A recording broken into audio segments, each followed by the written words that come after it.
দেখুন বন্ধুরা, খুব সুন্দর চায়ের বাগান। দেখে খুবই ভালো লাগছে। পরিবেশটা খুবই সুন্দর,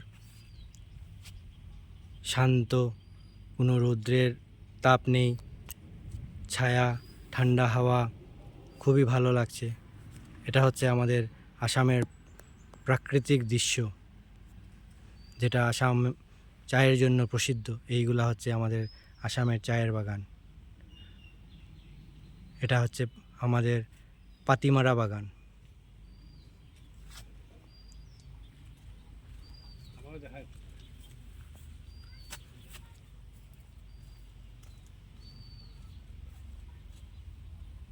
Nice place. এই যে আমার বন্ধু দেখে খুব অনুভব করছে জায়গাটা।